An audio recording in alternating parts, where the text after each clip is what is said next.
everyone, my name is Kat, and today we will be creating a work of art inspired by our own neighborhoods, and we'll be taking a look at the work of artist Sarah Graham. Sarah Graham is an artist whose work is about the city. Mapping is a big part of her artistic practice. She has created a series of drawings and sculptures that symbolize urban networks and the space between the real and the imagined. What do you see when you look out the window? Maybe you see houses, roads, or even a playground.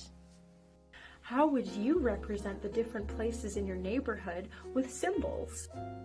A symbol is a thing that represents or stands for something else. For example, a heart could be a symbol of love.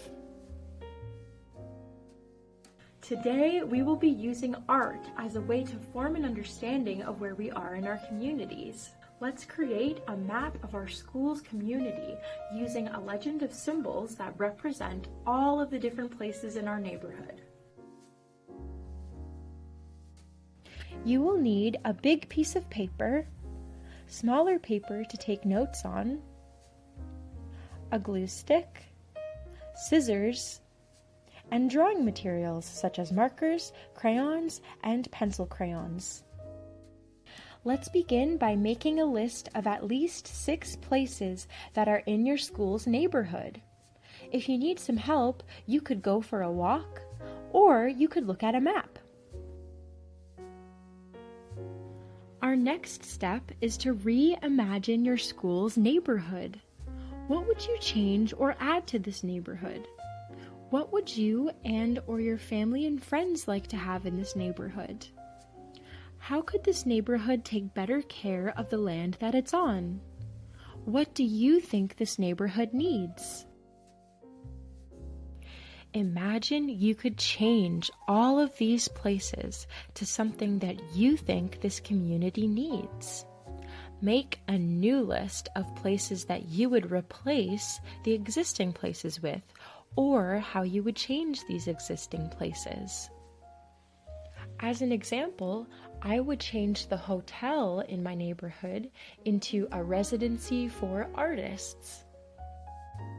As you can see, I have numbered all of the places on my list in alphabetical order. This will make it easier for you to write your places in alphabetical order in your legend.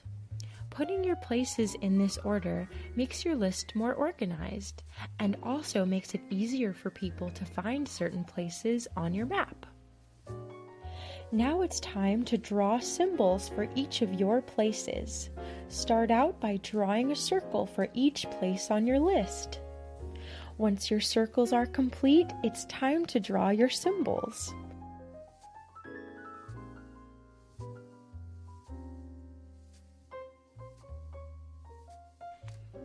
Cut out your symbols and set them aside.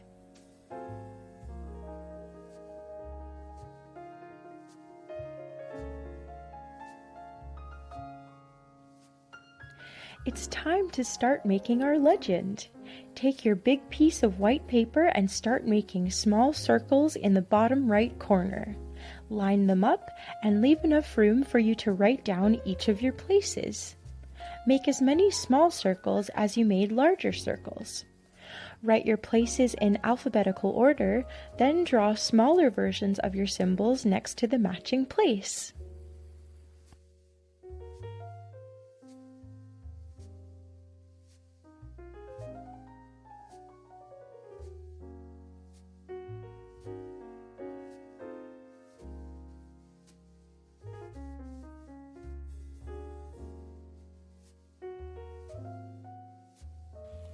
Now it's time to draw your map. Use any colors and drawing materials that you'd like to draw your reimagined city design. You can draw buildings, plants, people, and animals.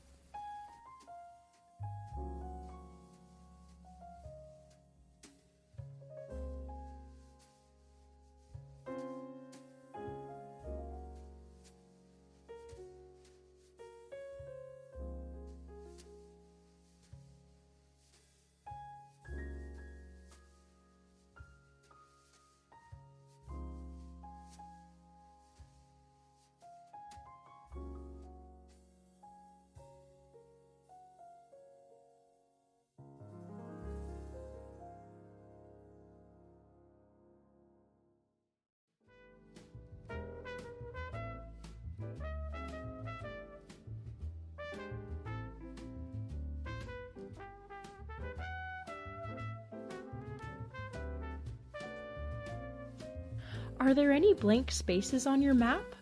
You can fill these spaces with other imagined buildings. What else do you think your community needs?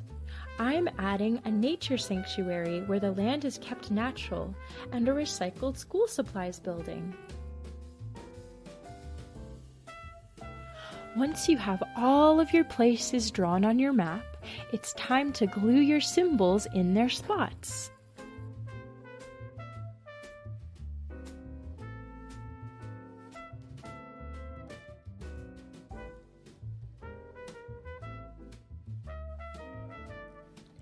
And there we have it. Here is our completed fun and colorful map of our school's community.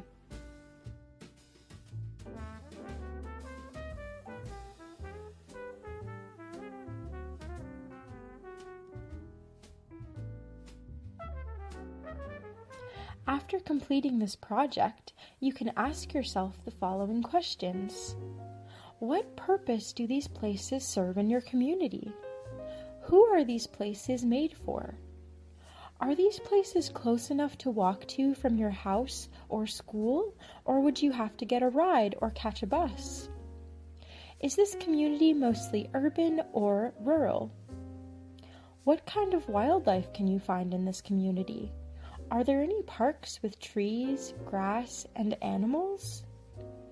How have you changed this community to make it more sustainable? Meaning, how would your imagined community take better care of the land that it's on? Thank you so much for joining me in creating today, and I hope you enjoyed. Bye!